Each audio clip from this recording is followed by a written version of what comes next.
making this video because a lot of people asking me what's true and what's not, and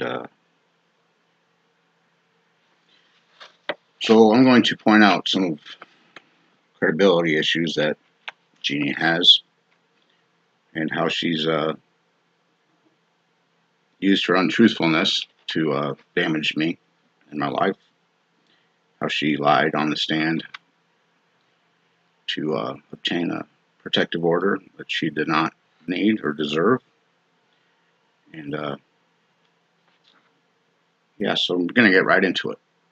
I'll have some commentary at the end. Okay. This is Jeannie exaggerating things that happened.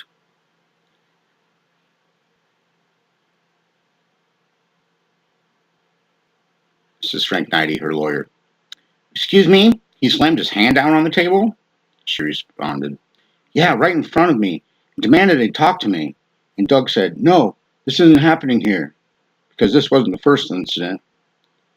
And I stood up, and David started screaming, became angry, and said, I want to talk to you. And he was poking at me, saying he wanted to talk to me. And her lawyer interrupted. Let me interrupt you and ask you this. How close was Mr. Balsta to you when he was yelling at you and poking his finger at you, as you have indicated? She answered, about right here. The table is right here. Frank Knighty. So he was like a foot away from you? She answered, yeah. He was poking at you? Did his finger touch you? She answered, in the chest. Okay, how many times did his finger poke you in the chest? Frank Knighty asked. She answered, 3 or 4. Never, ever touched her. Never even poked my finger at her. This next part is when she says that I poked her in the nose, which I never poked her in the nose. I will say that I was doing this to her, but I never touched her, and I was never even close to touching her. But this is her. He came over. It was like 11:30 night. It was like 2:30 in the morning. I was in bed, and he laid down on the bed, and we were talking. And I brought up his son, Alec, and his parental. I don't know. I was talking about Alec, his son. He became enraged about what I said, and he laid over me and got in my face and was yelling at me, poking my nose. Mr. Knighty, he was laying on top of you? Her answer, yeah, like 3/4 of the way. No, I wasn't. No, I was not. And did he poke you at that time too? Frank Knighty asked. Yes. She answered, where? And he said, where? Right here, she answered. And he said, in the nose? And she's like, uh-huh. How many times did he do that? Half a dozen. Fucking lies. And then here she goes off. This is when she claimed that I grabbed her arm. She even had a picture at court of a bruised arm. The funny thing is, she wasn't even wearing what she had on in the picture. Well, I didn't do it to begin with. I think Doug Dungy did it, actually. But so this is her testimony. I asked him to stop because my son was home and in bed, sleeping across the hallway. And he got up. I got up. He continued to yell.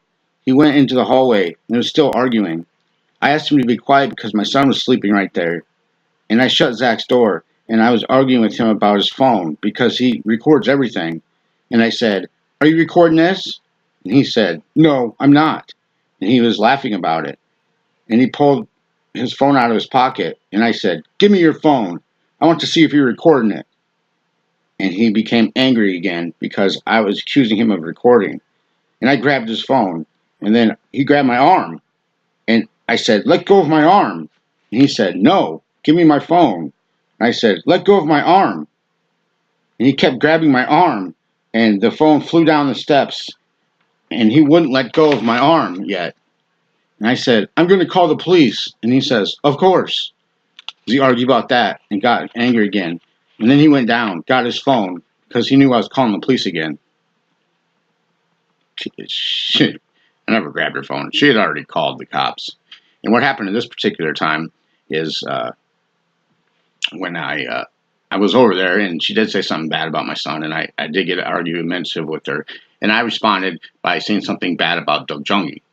And that's when she said, "You need to leave my house." And I said, "Nah, I'll wait till the morning." As I got up and I was grabbing my boots, and then I started putting them on, and she said, she actually got on the phone immediately right then, and she called the cops. And I never raised my voice, never one time raised my voice. And Zach's door was shut the whole fucking time. And so she got on the phone with the cops, and I was tying my boots still, and I stood up from tying them, and I was outside her door, and she was standing right on top of the stairway, and she had her arm across the stairs, like kind of like keeping me there or something. I don't know. And I was just like, "What are you doing?" And she's like, "What would happen if I got thrown down the steps about right now?" And I was like, "Oh, hell no." So that's when I grabbed my phone out of my pocket to start recording to cover my ass. And as I was flipping through my apps, looking for my camera app, she smacked my phone with her phone, and her phone flew out of her hand down on the ground. And she was so intoxicated, she's even like, "Oh, aren't you going to pick up your phone?" And I was like, "Oh, that's your phone there, sweetheart." And so when she bent down to pick it up, I scooted on past her and went down to the bottom of the stairs. And I was at the bottom of the stairs, and she was at the top of the stairs. And she walked over to Zach's door, opened his door, and then stood outside of it and said, "Ow, let go of my arm, Dave. That hurts. Ow." And I was like, "Are you fucking serious? You're fucking nuts." And I left. About 3 or 4 minutes later, she sends me a picture of an arm. A picture. She's sitting in her car for one, and she doesn't even have that sweatshirt on. And she's like, "You just did this." And I was just like, "Whatever, get fucked." So yeah, but of course, I never grabbed her arm anyway. So I'll continue. Okay. He left before the police came. Did Mr. Ballstead grab your arm, leave any marks on your arm? Yes, it left 3. You could see it. It was like that. Marks of fingerprint and a handprint. Like fingerprints on your forearm? He asked. And she's like, "Uh-huh. You indicated your left." And then I objected because obviously it never happened. But of course, the judge and lawyer are friends. So, yeah, I took a picture of it in the car. It was backwards in the picture. Okay, let me ask you this. Okay, that was it for that. Then her scumbag lawyer on a later instance, like, "I noticed just now that you were testifying about what happened right before you opened the door and that you were moving your hand with your finger again. Was he poking at you again?" She responded, "Yeah." And then he asked, "Did he touch you that night?" And she said, "Yeah, yes." And he said, "Where?" She's like, "It was like my chest." "You're not going in there." "How many times on your chest?" he asked. "Usually always the same," she answered. "It was like 6 or 7 times." Fucking lies. Just fucking lies. So I had no contact with her. They get the try for his concert. I didn't want to go. It's Valentine's Day. I got some tickets. We're gonna go together, and I failed. Like always, I failed. He's pissed, and I'm like, "Do that. See you later." I mean, that's me. Totally with me. "Fuck you. Go away. Get the fuck away from me. I hate you.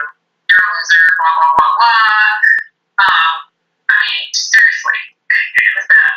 And so he sits outside my house here, and I go, "Concert," to this point pissed at me because I kept putting the no trespassing on him and then take it off and then put it on and take it off. Every time I took it off, I was drunk. And then I was like, fuck, because now I'm screwed, because now he can come over here again, and how am I going to get rid of him again when I get drunk? Because he told me to get drunk. So they were already up here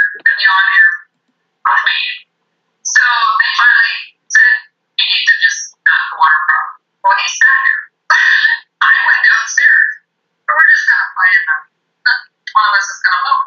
Well, I'm not. I'm in my house. Fuck off. He said, I'll say all you want. And he does. Well, the drive-bys, all that bullshit, he tried to knock my door. He could find my door sometimes. Then I started playing victim. Well, Jesus, I could have just talked to him.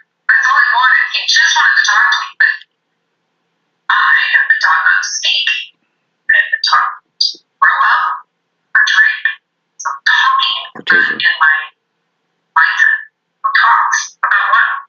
What are we going to solve? Nothing. I didn't talk to my parents. We didn't talk. We never even connected at all, except for drinking. Poor Doug. Poor Doug. We never had any close like that. So it was a no.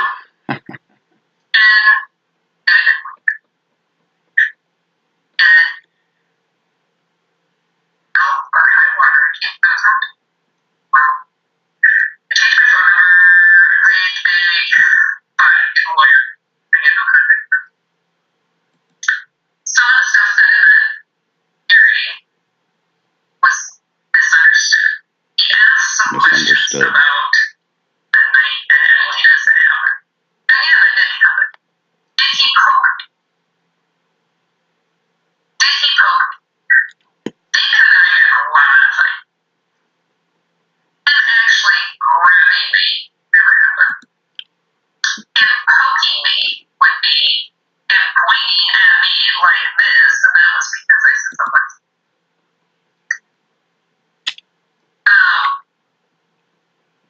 As far as did my ex-husband rape me? Well, that I know.